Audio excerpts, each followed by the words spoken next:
The scorching Arizona sun beat down mercilessly on the endless expanse of red sand and jagged rocks. In this harsh wilderness, where few men dared to venture alone, a lone figure on horseback moved like a ghost across the desert landscape. His name was Jake Morrison, a weathered man in his 40s with sun-darkened skin and steel-gray eyes that had seen too much violence and betrayal.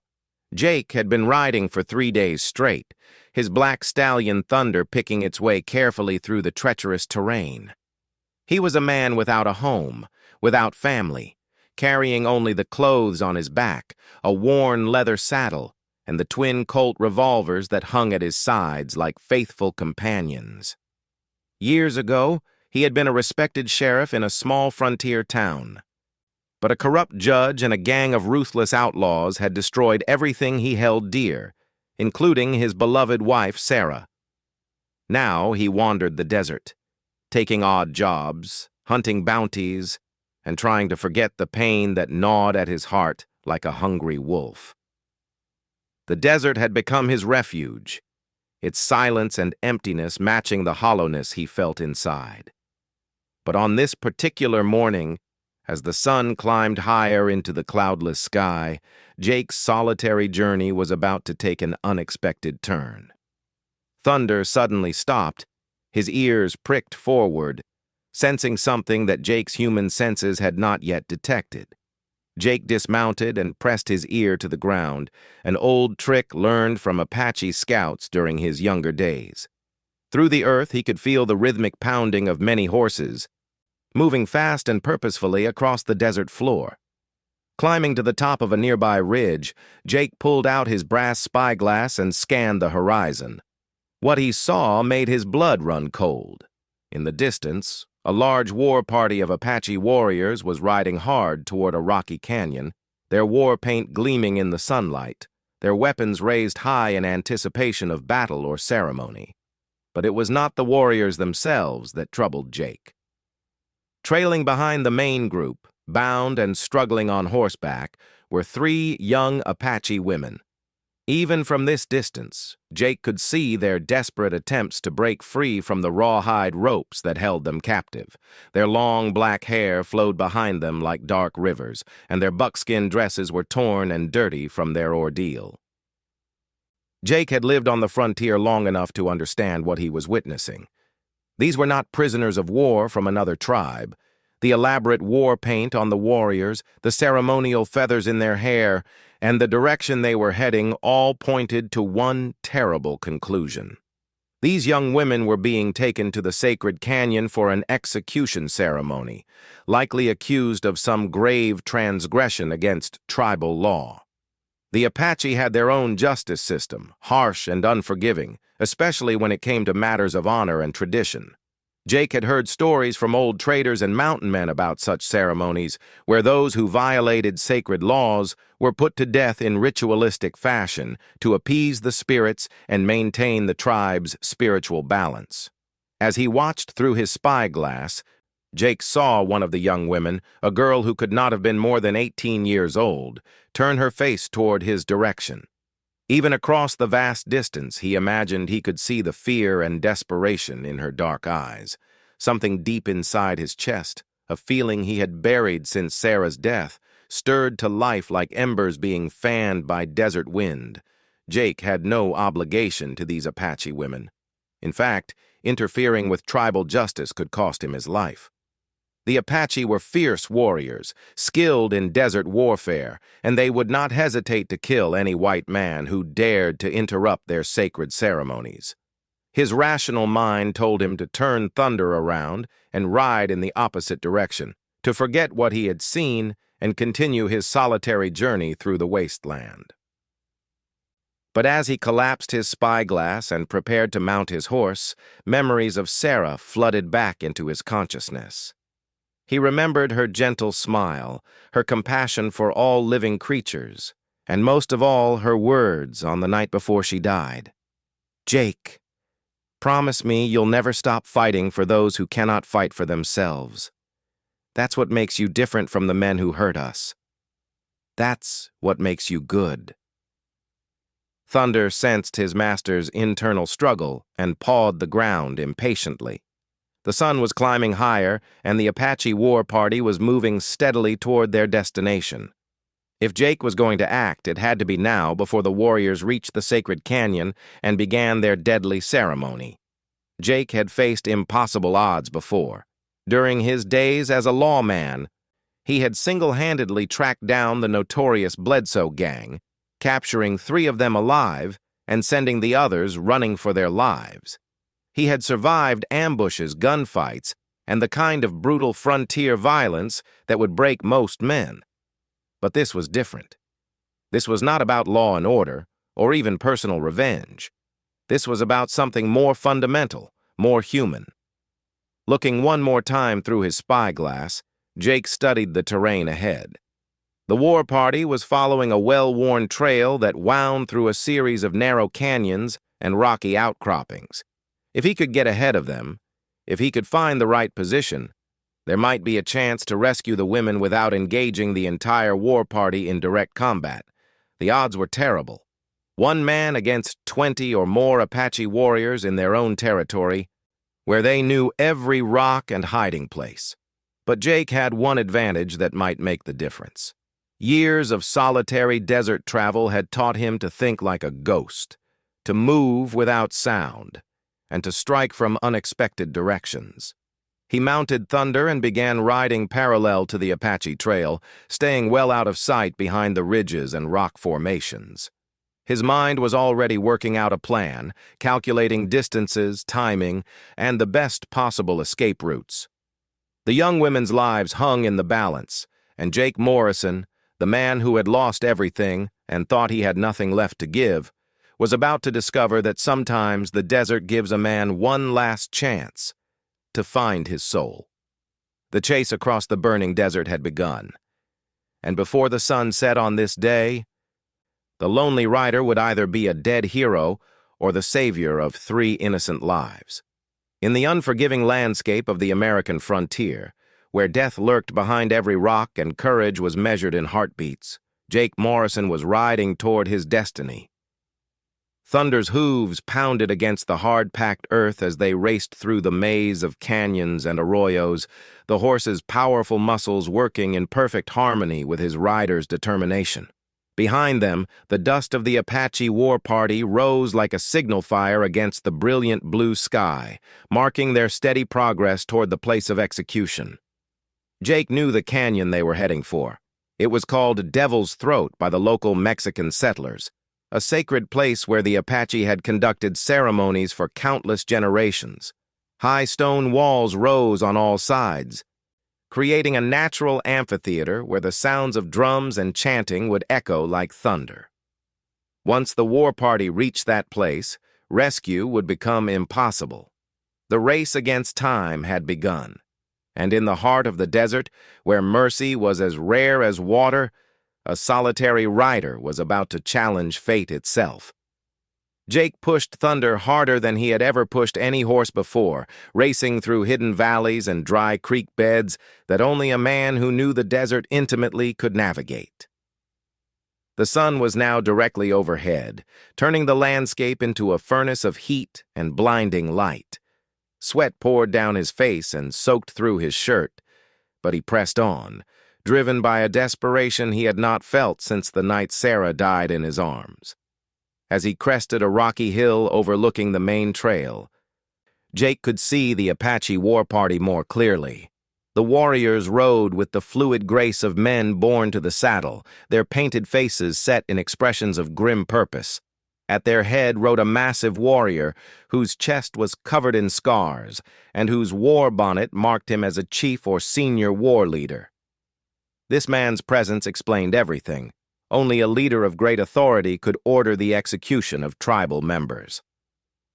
The 3 captive women rode in the center of the group, their hands bound behind their backs, their ankles tied beneath their horses' bellies. Jake could see that they were no longer struggling. Perhaps they had accepted their fate, or perhaps they were conserving their strength for whatever ordeal awaited them. The youngest of the 3, the one whose eyes had seemed to plead with him across the distance, kept her chin raised with a dignity that reminded Jake painfully of Sarah's courage in her final moments. Through his spyglass, Jake studied the women more carefully. They were dressed in traditional Apache clothing, but something about their appearance troubled him. Their buckskin dresses, while torn and dirty, showed signs of fine craftsmanship that suggested they came from families of some importance. The youngest wore a necklace of turquoise and silver that caught the sunlight, clearly a piece of great value and significance. As Jake watched, the war party began to descend into a narrow canyon that would lead them to Devil's Throat. This was his chance. If he could position himself correctly in the maze of rock formations ahead, he might be able to separate the women from their captors during the confusion of the canyon passage.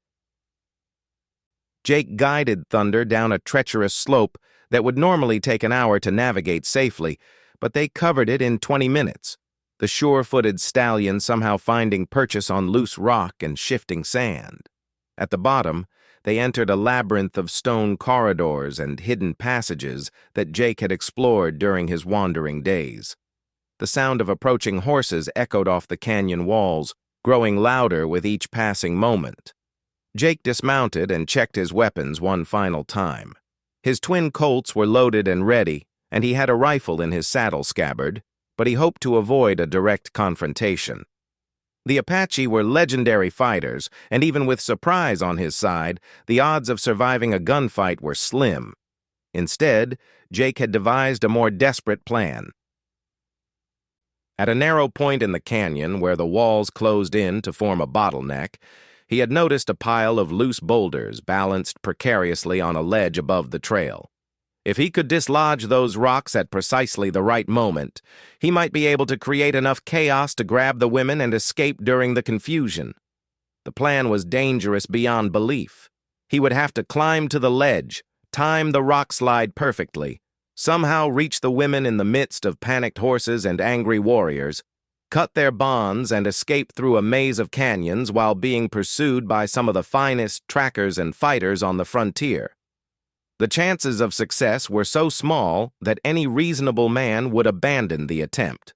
But Jake Morrison was no longer a reasonable man.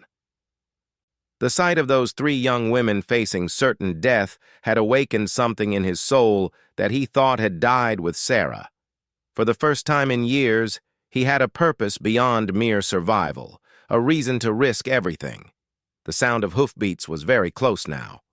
Jake scrambled up the rocky wall like a mountain goat, his hands finding holds in the stone that seemed almost too small to support a man's weight.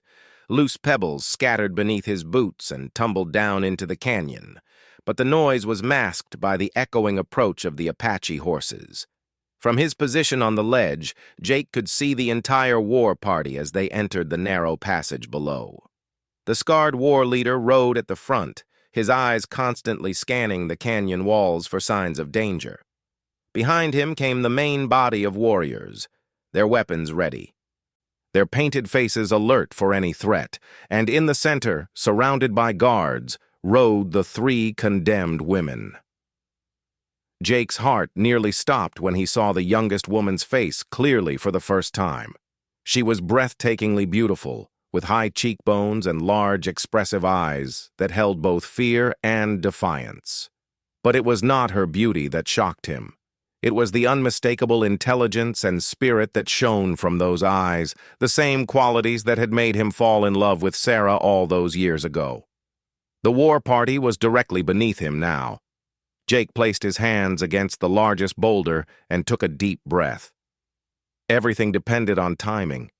Too early, and the rocks would miss their targets. Too late, and the opportunity would be lost forever.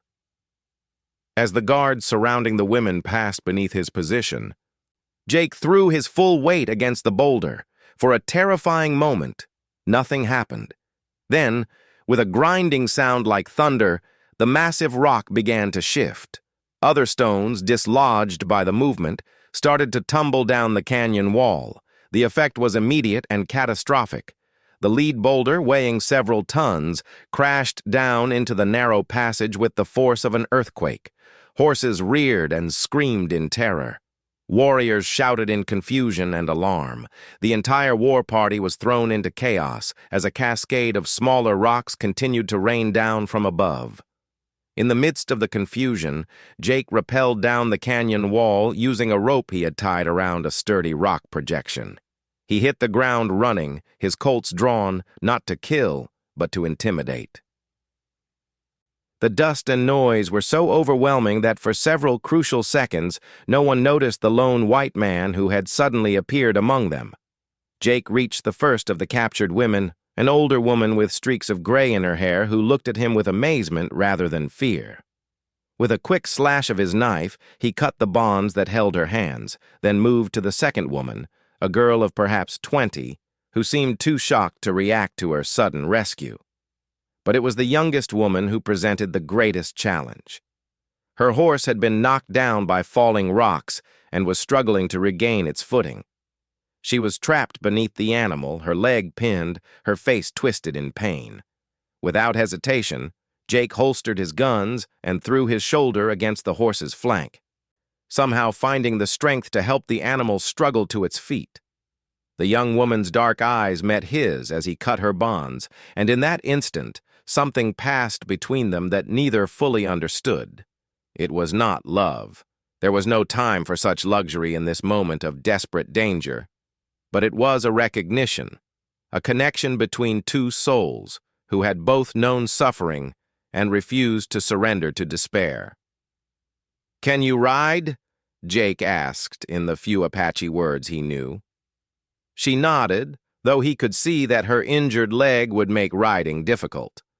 Around them, the chaos was beginning to subside as the Apache warriors regained control of their panicked horses and started to understand what had happened. Angry shouts echoed off the canyon walls as they spotted the white intruder who had dared to interfere with their sacred mission. Jake helped the three women onto horses that had lost their riders in the confusion. The older woman seemed to understand his plan instinctively and took the reins of one of the animals, while the middle sister supported the youngest girl, who was struggling to stay conscious from the pain of her injured leg. "Follow me!" Jake shouted, pointing toward a narrow side canyon that most people would never notice. "Stay close and stay quiet." The first arrows began to whistle through the air as Jake led the women toward their escape route. Behind them, the Apache war leader was rallying his men, his voice rising in a war cry that made Jake's blood run cold. The pursuit would begin within minutes, and when it did, it would be relentless and deadly. But for now, they were free. Riding hard through a hidden passage that would take them deeper into the maze of stone corridors and secret valleys that Jake had come to know better than any white man alive. The rescue had succeeded beyond his wildest hopes, but the most dangerous part of their journey was still ahead. In the distance, thunder waited at their rendezvous point, and beyond that lay the vast desert where a man might disappear forever if he knew the right paths and had the courage to take them.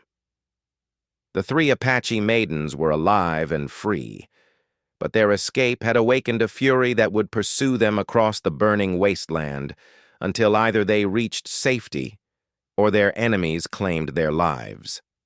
The chase across the desert became a deadly game of survival that lasted for 3 days and 2 nights.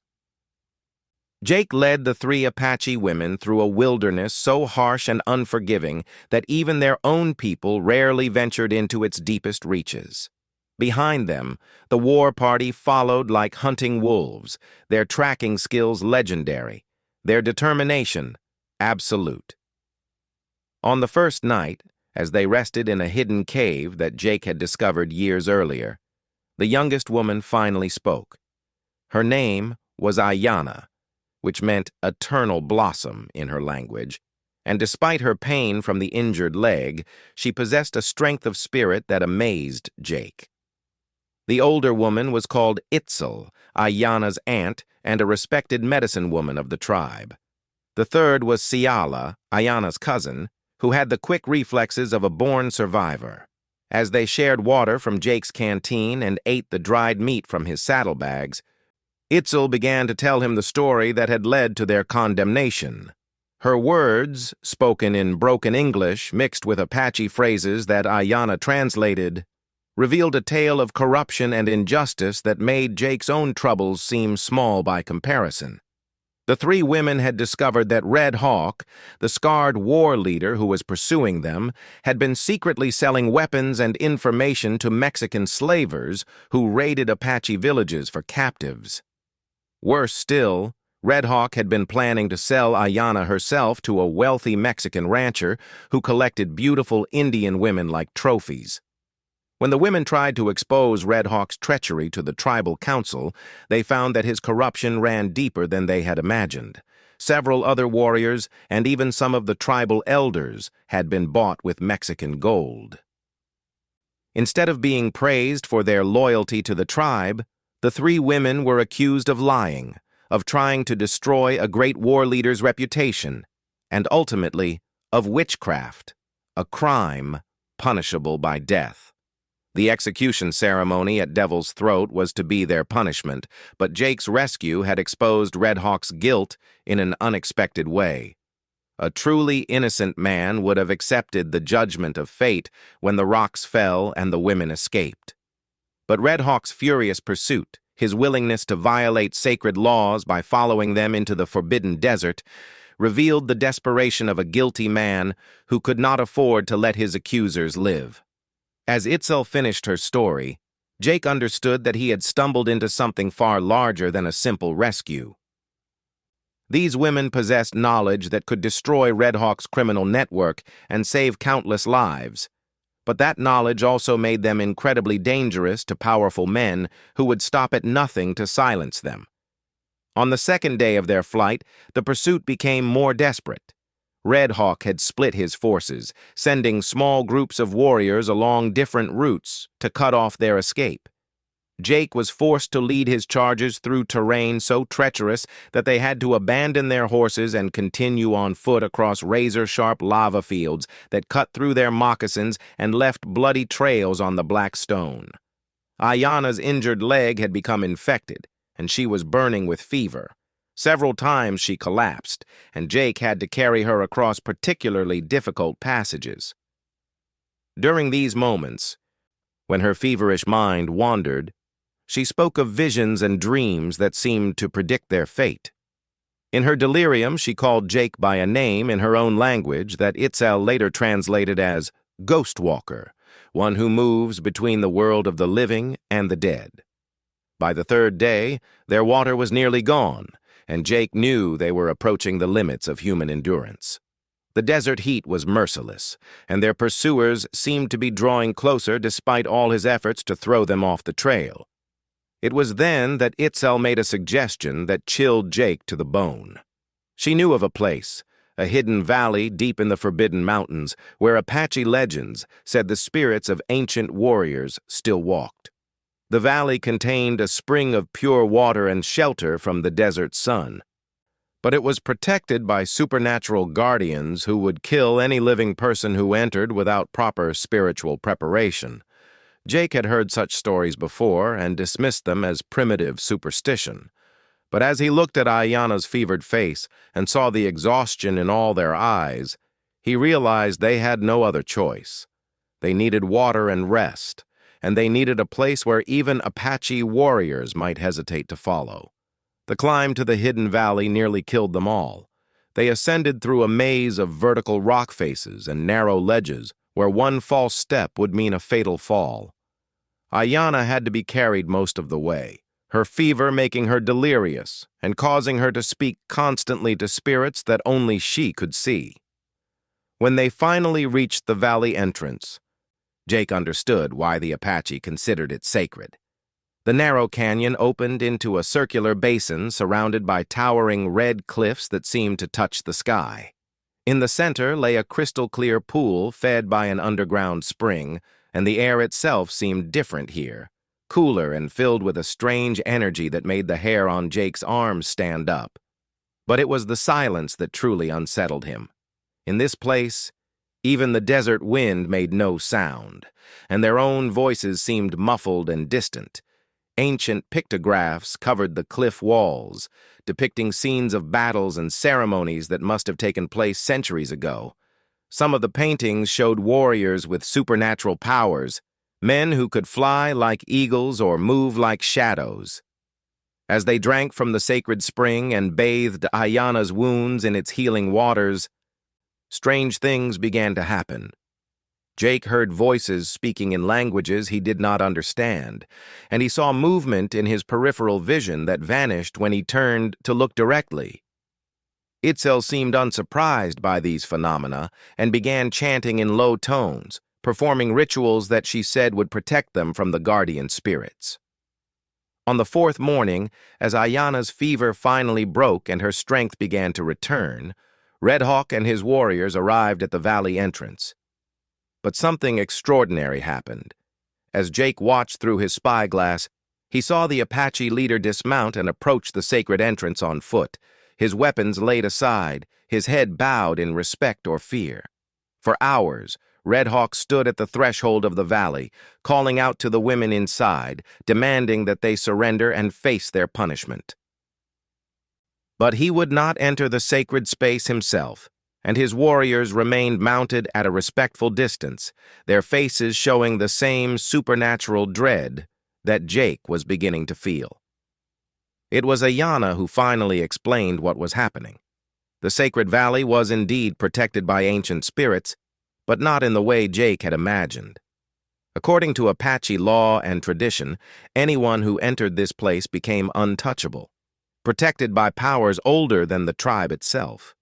Red Hawk could not follow them without violating spiritual laws that even a corrupt war leader dared not break. But there was a price for this protection. Apache legend said that those who sought sanctuary in the Spirit Valley would be changed by the experience, marked by the ancient powers and forever connected to the supernatural world. They could never return to their old lives, never again walk freely among ordinary people without carrying the touch of the other world with them. As the sun set on their fourth day in the valley, Jake realized that his own transformation had already begun. He could see things in the gathering darkness that should not have been visible to human eyes. He could hear whispers in the wind that spoke of events happening far away. And when he looked at his reflection in the sacred pool, he saw a man who was no longer entirely mortal. Ayana had recovered enough to walk, and her own eyes now held a otherworldly light that had not been there before. Itzel and Ciala had also been changed, marked by their contact with the ancient spirits in ways that would make them powerful medicine women if they survived their ordeal. Red Hawk and his warriors waited outside the valley for 3 more days before finally giving up and returning to their village. They could not enter the sacred space, and they could not wait forever in the desert without water and supplies. But Jake knew that this was not truly the end of their troubles. Red Hawk would find other ways to silence them, other means of protecting his criminal secrets. When they finally left the valley, Jake and the 3 women were no longer the same people who had entered it. They moved with supernatural grace and saw the world with eyes that pierced veils ordinary mortals could not penetrate. The desert that had once been Jake's refuge now seemed like a living entity that spoke to him in whispers and showed him visions of distant places and future events. They made their way to a small Mexican settlement where Jake had friends who could provide temporary shelter. But he knew that their real journey was just beginning. The secrets they carried about Red Hawk's corruption had to be revealed, justice had to be served, and the supernatural powers they had gained in the Spirit Valley would play a role in whatever came next. As Jake looked at Ayana, whose beauty had been enhanced by an otherworldly radiance, he realized that his solitary days were over. The desert had given him something he had never expected to find again, a purpose worth living for, and companions worth dying for. The lonely rider who had rescued 3 Apache maidens from execution had himself been rescued from a life of empty wandering. But in the savage frontier world where they lived, such transformations came with a price.